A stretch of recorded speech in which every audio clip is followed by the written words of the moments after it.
Hey, and welcome back to the Social Lady Show, where we're talking about business, life, and everything between them. Today, I have Nadya Okamoto with us. She's only 23 years old, but already been featured in Forbes 30 Under 30 and on People's Magazine as one of the women who's changing the world. She has been a social media entrepreneur for a long time and the founder of the nonprofit organization named Period Inc. In November 2020, she launched August, which we're going to talk about it in just a few minutes. It's a lifestyle period brand, which she co-founded, and she's also the publisher of a book named Period Power that was published on October 2018. The book creates strategy at the end of silence and promotes conversation about periods. How are you, Nadya?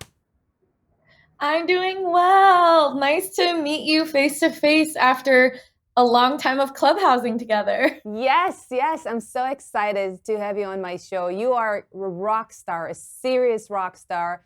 Guys, you're gonna have to follow her on either Clubhouse, whoever has that, or on Instagram, because she has amazing content. She's been uploading tons of value, super interesting and beautiful. And also, I want to talk a little bit about your new brand. It's not that new anymore, but it's super interesting. So tell me a little bit about it. What is that about, and what exactly does it mean, and what do you do there? So, August is a lifestyle period brand. We're a direct to consumer brand that's gearing up to launch our first product in the next couple months, which is super exciting. We've actually kind of spent the last year just really building community online and also kind of learning as much as we can from our community on what the period needs are and also raising capital. So, hoping to close our seed round in the next couple of weeks, which is really exciting. But I mean, from the like past several years, I've really been focused on the period conversation from the nonprofit angle. And then I was chief brand officer at a Gen Z marketing agency, really understanding like next gen strategies of how you reach Gen Z consumers in an authentic way. So how? I mean, what is the best way to reach them? What platform or what message do you curve to really talk to them about this? Not simple subject. You know, it's a very important Well, subject, by the way. I would say that there's so much that we could talk about when it comes to Generation Z, but I think that the biggest thing is like it really exemplifies that we live in the time of an attention economy, right? Where every platform is trying to compete for our same amount of time, whether it be now having multiple accounts on multiple platforms and trying to really understand who we are from like even a personhood experience from the age of like 10 years old on how we exist online. And I think that what's really interesting is as these platforms become more oversaturated, what we're seeing is the increase in the value of authenticity and transparency, right? So it's not enough just to have pretty pictures. It's not enough just to sell a good product. But what we really care about is I want to know what you stand for, right? What you never compromise on, what your values are, and kind of be empowered by the message you're also sending me, right? And I think that that's where we're seeing the shift from brands not treating their followings just as an audience, but really treating them like a community. And I think it's one of the things that makes Clubhouse really special is that by talking to people and having these real live conversations, you're starting to see that a little bit more, right? So the followers aren't necessarily just there to like and react, but they're there to participate. And I think that that's something that brands really miss, right? What does it look like to build an authentic community? How do you actually build a following that engages with you, but from there actually converts because they're taking action because they love what you stand for and they have that higher brand loyalty as well. And then there are key values, right? Around inclusivity, around sustainability, around just finding better ways to share what you're working on as a brand too. Amazing. So you think that which platforms the Z generation is on mostly right now? Are there like specific platforms? Are there like everywhere? Where is the best? If a brand wants to work with them, where is the best place to find them? Do you know? Do you have like a I specific would one, or say they're everywhere? TikTok and Instagram for sure. But for the lower end, like younger age of Gen Z, Snapchat is like still big for direct messaging as well. But I would say that you're starting to see a lot more presence on TikTok and Instagram. Facebook is like irrelevant when it comes to any sort of investment into like branded campaigns with influencers on Facebook. However, Facebook is really helpful if you're trying to reach student demographics, like through college groups and stuff. So I'm in my last semester of college right now, and that's always been something I've always been really interested in, is how students use Facebook primarily for like events and also for just building authentic community that is sort of brand less. But you're seeing a lot more on Instagram and TikTok, and I think that that's where I saw a lot of business, in my last few years of consulting on the side too. Yeah, I see you a lot on Instagram. You have great content, and also August has great content, and I want to talk about it for a minute. Really, how did August created her brand online? I want to, you know what? Let's take it to a different angle. If you want to advise to someone on how to start, a new business, and they need to brand themselves and their services or products online, what would you suggest? Because I saw what you did with August, and I think it's tremendously amazing because it really curves the message out, and you put it in different ways. There are videos, there are pictures, there are quotes, there are like I guess the end consumers pictures. Like you have all of that on your account. It's super colorful, super beautiful. How do you advise someone who's really starting his brand and service? How does he really get to think about what kind of content or what kind of branding should he create? I would say to people who are trying to like have that brand building is you have to know what your brand is, right? I think that when what we try to do, and we have an incredible content team, is that when you show up to anything August, it feels like August, right? There's actually like, it looks like August. And what I mean by that is sometimes you go onto these accounts for brands and you have no idea like what they stand for, what they do, but also there's not like a cohesive aesthetic, right? Like we really lean into colorful gradients, trying to do a lot of this like fluid expression, really talking about how there isn't like one face of the brand, but there are many, and we're about community. And I think that I really like to think about brand as a person, right? Like if you're creating a brand, what is their name? What do they stand for? What do they sound like? What do they look like? What are the things that they will always talk about? What are the things they will never talk about? And so, even from a personal branding perspective, like how when I show up and what I look like and how I talk, like that's a brand, right? And so I think of August as like its own human that we are trying to really lean into the authentic components of and have it resonate with our community too. But yeah, we grew through partnerships and through user generated content to almost 150,000 followers using like no paid marketing or media. And a lot of that was just like having a really strong brand that was unique and that could create ways for community members to participate in too. Amazing, amazing. And with all these, social platforms, so many changes into technology and in the platforms themselves, always new ones popping up. Clubhouse just came to our world and destroyed our time management. And how do you manage to keep up with everything? I mean, you have this beautiful Instagram page and Instagram of the company and Clubhouse and any other platforms, your websites and a blog maybe. How do you manage to keep up with everything? Do you have a team? Do you do it yourself? Do you delegate? What exactly that you do? Because you're a I have a one-woman team to help show with. everywhere, so it's amazing. Sorry for cutting you off. No, I just wanted to I say definitely have a team, that. like, with August, I'm not, I have an incredible content team of, like, 3 people, and so we do a lot of the original content creation, really figuring out, like, the overall brand messaging and how it really ties into even the products and everything. From a personal perspective, I don't really spend time on Instagram, and, a lot of it is that, I don't know, I just don't really I think that what resonates is authenticity.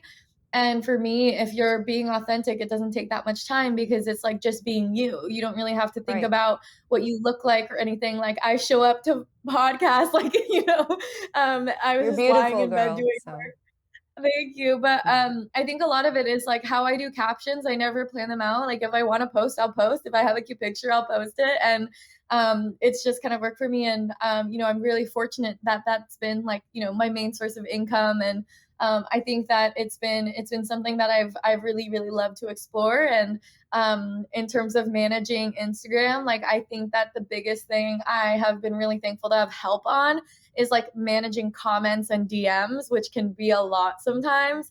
But yeah, I mean, yeah, in terms of company, there's always a team, but for my personal, it's like me and Maya, who's my executive assistant. Amazing, amazing. I can totally relate to anything you said, everything you just said. And in your short time, I mean, you're 23 years old. Oh my God, you're such a baby and a beautiful baby. I mean, a woman, but so young. It's amazing. I mean, wow, you achieved so much in such short time. This is totally a lot of respect to you, girl. So Thank let's say there was a one thing that you wish you had known when you began your career. I mean, you're already having so many things on your plate. What would it be the one thing that you wish you had known in earlier days when you just started? Things that, affected you and you would maybe change, maybe not, but something that you would know. Something that I would have changed is I think I never really spent time being like a kid, like being like a high schooler or just a college student. Like I did kind of, but like I don't really think I never cared about it. And I wish that I did. I think that I grew up really being like, work, I'm gonna work. Like who I am equals work, right? And I think that it's really recent that I started to be like, I want to get to know who I am outside of work because I think especially as an influencer and running two companies for the last several years, like a lot of it is you lose yourself in the work, right? Because everything about you becomes about your job, right? My face, my skin, my voice, my body, my brain, and my hands, like what I can create. And I think that something I wish I knew was just to like I think maybe been more disciplined with myself about growing as an individual in a way that wasn't just for work, because I think that that has really fostered a lot of like the mental health stuff that I'm now grappling with, which is like work is my everything and is everything of me, and how do I have some more separation in that, both for the sake of my team but also for the sake of what we're building. I want to tell you that I'm really happy that you reached that point at 23 because I reached that point only around my 30th, my late 30th. Only like I was, I think, 35 or 36 when I realized I need to have life and not just work, And I think that's when more or less I found the love of my life and I created a family. And suddenly I realized there's more life, but I'm still working like 20 hours a day, yeah, because I'm just like Yeah. you, loving work and live for work and work with work. I love what I do, so I enjoy every minute. So I can totally relate to that, and I'm really happy you found it early age, and definitely finding yourself in everything that's going on with you in life. It's super important. And how did COVID affect you? I know that COVID, has been affected all of us, and did it affect you at all? Do you think it's going to, how do you think it's going to affect entrepreneurship? I know that a lot of people were trying to raise money and a lot of entrepreneurs, a lot of things fell down and didn't succeed, but a lot of things also rose. I mean, were rising. So how did it affect you and your business and everything that you've been doing?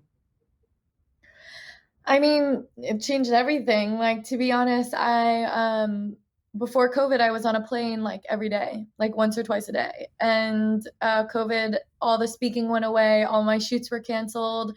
And like it's really sad and hard to see like how much it impacted my income, my mental health. Like because I identified so much with the work that I was doing, which was all about being on the go, being with large crowds of people. When that was gone, I think I felt like I really lost a part of myself, and I think the last year has been a lot of just trying to get that back and get get a better understanding of who I am when I'm like just isolated. In terms of how I think it's going to affect entrepreneurship is, I mean, one, everything is remote, right? The idea of needing a team in one place is kind of irrelevant now. Like we can all build these companies through remote contact.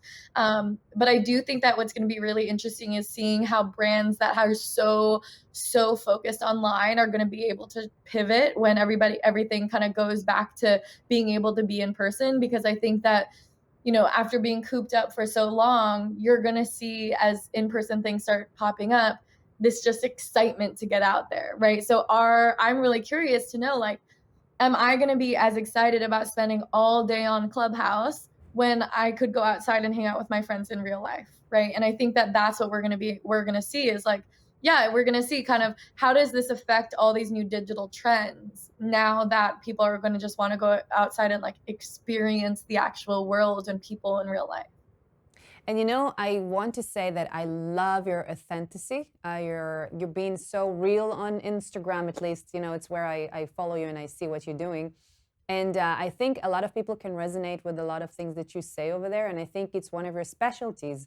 So you're beautiful, first of all. You don't need anything added to you, not makeup, not nothing. You're just naturally Thank you. beautiful. And that's really, it's really amazing to see. And you also bringing your inner, your inside out. And it is super important and super beautiful that you do it on your Instagram. Is that something that being applied also on your business? Or you are being, you're trying to, what exactly that you do that is so beautifully presented? I think that your brand is also very authentic. I see real people, real problems being solved. I think it's a very important message to bring to everyone out there who's building, their online presence and thinking how to approach it. I think being real and authentic, it's an amazing thing, and you are doing amazing job with that. I wanted to Yeah. ask you.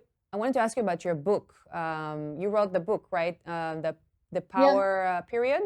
Did I say it correctly? Yeah. Period power. Period Power. I'm sorry. Okay, so tell me a little bit about it. So and where we can find it if we want to have it. Yeah. Wait, I have a copy actually right Yay! here. This is my Okay. book, Period Power.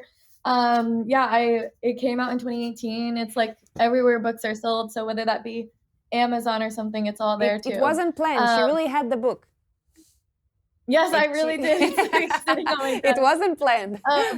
Yes. I like to send out signed copies. I'll send you one. Yes, please. I just really enjoyed that. And I mean, I think that, first of all, on the authenticity piece, it's the same thing with a brand, right? Like if you're creating a brand as thinking of it kind of like the personification of the brand, how do you always stay authentic to that, right? And for us, part of the authenticity is like, we get our periods. So we're going to show period blood. Like, get over it. Like, we're going to show it. We're going to be real about it. We're going to talk about periods in the way that we have real experiences with. And I think that that's kind of how we try to show up every day in the work that we do.